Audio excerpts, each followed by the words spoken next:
Sir ನಮಸ್ತೆ sir. ನಮಸ್ತೆ sir. How you sir? Fine sir. ಎಲ್ಲಿದೆ ಸರ್ ತಾವು? ನಾನಿಲ್ಲಿ ಬ್ಯಾಂಗ್ಳೂರಿಂದ ಸರ್. ಬ್ಯಾಂಗ್ಳೂರಲ್ಲಿ ಎಲ್ಲಿ sir? Bangalore university near. Bangalore university near. ಏನ್ ಮಾಡ್ಕೊಂಡಿದ್ದೀರಾ ಸರ್ ಪ್ರೊಫೆಷನ್? ನಾನು ಲಿಮಿಟೆಡ್ ಕಂಪ್ನಿಯಲ್ಲಿ ಒಂದು HR ಆಗಿ ವರ್ಕ್ ಮಾಡ್ತಾ ಇದ್ದೀನಿ. HR ವರ್ಕ್ ಮಾಡ್ತಿದ್ದೀರಾ? ಹೇಗಿತ್ತು ಸರ್ ಕ್ಲಾಸಸ್? ಯಾವ ತರ ಲಾಸ್ಟ್ 1 hour ಇಂದ ಕೇಳಿದ್ರಲ್ವಾ, ಯಾವ ತರ ಅನ್ನಿಸ್ತು ನಿಮ್ಗೆ? Actually very good information. ನಾನು NLP ಅಂತ ಸುಮ್ನೆ ಒಂದು ಮೆಡಿಟೇಷನ್ ತರ ಮಾಡ್ಸೋರು, ಗೈಡೆಡ್ ಮೆಡಿಟೇಷನ್ ತರ ಎಲ್ಲ ತುಂಬಾ ನಾನು ತಗೊಂಡಿದ್ದೀನಿ. ಆಕ್ಚುಲಿ ನಿಮ್ದು ಓಲ್ಡ್ ಪ್ಯಾಟರ್ನ್ಸ್ ಚೇಂಜ್ ಆಗ್ಬೇಕು ಅಂದ್ಬಿಟ್ಟು ಒಂದು ಗೈಡೆಡ್ ಮೆಡಿಟೇಷನ್ ತರ ಮಾಡ್ಸೋರು. ಅವತ್ತಿಗೆ ಅದು ಆಗೋದು. ಬಟ್ ಟೆಕ್ನಿಕಲಿ ಹೇಗಾಗತ್ತೆ, ಹೇಗ್ ಶಿಫ್ಟ್ ಆಗುತ್ತೆ ಅನ್ನೋದನ್ನ ಯಾರು ಹೇಳ್ತಾ ಇರ್ಲಿಲ್ಲ. ಬಟ್ ಅದನ್ನ ನೀವು ತುಂಬಾ ಚೆನ್ನಾಗಿ ಎಲಾಬರೇಟ್ ಮಾಡಿ ಎಕ್ಸ್ಪ್ಲೈನ್ ಮಾಡಿ ಹೇಳಿದೀರಾ. ಸೊ ಅದು ಇಂಪಾರ್ಟೆಂಟ್. ಬಟ್ ಮರ ಹತ್ತದ ಯಾರು ಹೇಳ್ಕೊಡ್ತಾ ಇರ್ಲಿಲ್ಲ.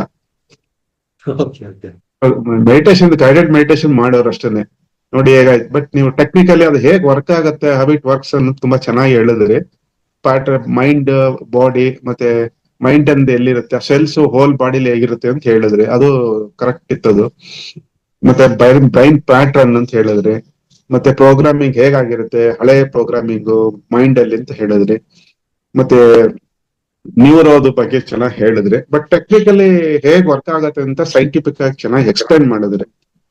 ಅದು ನನಗೆ ಇಷ್ಟ ಆಯ್ತು. ಸೊ ಹಾಗಾಗಿ ನನಗೆ ಏನಂದ್ರೆ ಏನಕ್ಕೆ ಸೇರಿದೆ ಅಂದ್ರೆ ನಂಗೆ ಸ್ವಲ್ಪ ಲರ್ನಿಂಗ್ ಡಿಸ್ಟರ್ಬೆನ್ಸ್ ಜಾಸ್ತಿ. ಅದು ಮೋಸ್ಟ್ಲಿ ಅದೇನೋ ಸ್ವಲ್ಪ ಓಲ್ಡ್ ಪ್ಯಾಟರ್ನ್ ಇರ್ಬೋದು. ಏನಾದ್ರು ಕಲಿಯಕ್ ಹೋದಾಗ ಸ್ವಲ್ಪ ಡಿಸ್ಟರ್ಬೆನ್ಸ್ ಆಗುತ್ತೆ. ಏನೇ ಕಲಿಯಕ್ ಹೋದ್ರೆ ಡಿಸ್ಟರ್ಬೆನ್ಸ್ ಬರುತ್ತೆ. ಅದ್ ನಾನು ಫಿಕ್ಸ್ ಮಾಡ್ಕೊಂಡಿರೋದಕ್ಕೆ ಮೋಸ್ಟ್ಲಿ ಆ ತರ ಆಗ್ತಾ ಇದೆ ಅಂತ ನನಗೂ ಅದು ಗೊತ್ತಾಗ್ತಿದೆ. ಬಟ್ ಹೇಗ್ ಶಿಫ್ಟ್ ಆಗ್ಬೇಕು ಅನ್ನೋದಕ್ಕೆ ಸ್ವಲ್ಪ ನನಗೆ ಅಷ್ಟೊಂದು ಕ್ಲಾರಿಟಿ ಇರ್ಲಿಲ್ಲ. ಮೋಸ್ಟ್ಲಿ ನಿಮ್ಮ ಹತ್ರ ಕ್ಲಾರಿಟಿ ಇದೆ ಅಂತ ಅನಿಸ್ತು ನನಗೆ. ಅದಕ್ಕಾಗಿ ನಾನು ಜಾಯ್ನ್ ಆದೆ. ಹೇಗಿತ್ತು ಸರ್ ಲಾಸ್ಟ್ 1 hour ಅಟೆಂಡ್ ಮಾಡಿದ್ರಲ್ಲ? ಲೈಕ್ ಡಿಫ್ರೆಂಟ್ ಟಾಪಿಕ್ಸ್ ಎಲ್ಲ ಬಂತು. ಐ ಥಿಂಕ್ ನೀವು ಪ್ರೀವಿಯಸ್ಲಿ ಯಾವ್ದು ಕಲ್ತಿರಲ್ಲ ಈ ಟಾಪಿಕ್ಸ್. ಇಟ್ ಲೈಕ್ ಬಲ್ಬಾನ್ ಮೂವ್ಮೆಂಟ್ ಆಗಿರುತ್ತೆ.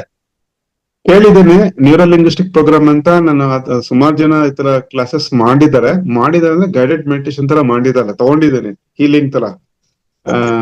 NLP ಅಂದ್ರೆ ನನ್ಗೆ ಆಕ್ಚುಲಿ ಅದು ಇದಿತ್ತು, ಏನು ಗೊತ್ತಿತ್ತು. ಬಟ್ ಟೆಕ್ನಿಕಲಿ ನೀವು ಸ್ವಲ್ಪ ಇನ್ ಡೀಟೇಲ್ ಆಗಿ ಹೇಳಿದ್ರಿ. ಅದು ನನಗೆ ಇಂಪ್ರೆಸಿವ್ ಆಯ್ತು ಸ್ವಲ್ಪ. ಬಹುಶಃ ಇನ್ನು ಅದು ಇನ್ ಡೀಟೇಲ್ ಹೋಗ್ಬೋದು.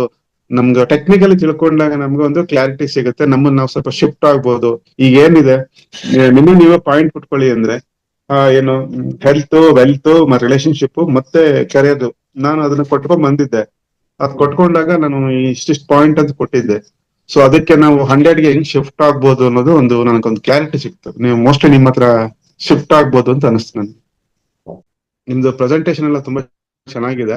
ಸ್ವಲ್ಪ ರೀಚ್ ಆಗುವಂಗೆ ಹೇಳ್ತೀರಾ ಚೆನ್ನಾಗಿ ಹೇಳಿದ್ದೆ. ನಿಮ್ಮ ಕಮ್ಯುನಿಕೇಶನ್, ಪ್ರೆಸೆಂಟೇಶನ್ ಎಲ್ಲ ತುಂಬಾ ಚೆನ್ನಾಗಿತ್ತು. ಸೊ ನಾರ್ಮಲ್ ಕಾಮನ್ ಪೀಪಲ್ಗೂ ಅರ್ಥ ಆಗತ್ತೆ.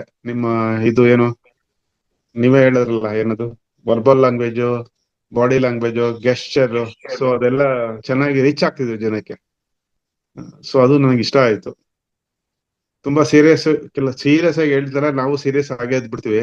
ಬಟ್ ನೀವು ನಿಮ್ಮ ಬಾಡಿ ಲ್ಯಾಂಗ್ವೇಜ್ ತುಂಬಾ ಚೆನ್ನಾಗಿ ರೀಚ್ ಆಗ್ತಾ ಇತ್ತು ಎಲ್ಲರಿಗೂ. ಇದೆಲ್ಲ ಚೆನ್ನಾಗಿ ಅರ್ಥ ಆಯ್ತು. ಬ್ರೈನ್ ಮತ್ತೆ ಮೈಂಡ್ ಸೆಟ್, ಪ್ಯಾಟ್ರನ್, ಇದೆಲ್ಲ ಸ್ವಲ್ಪ ಕ್ಲಾರಿಟಿ ಸಿಗ್ತದೆ. Fine sir, thank you sir.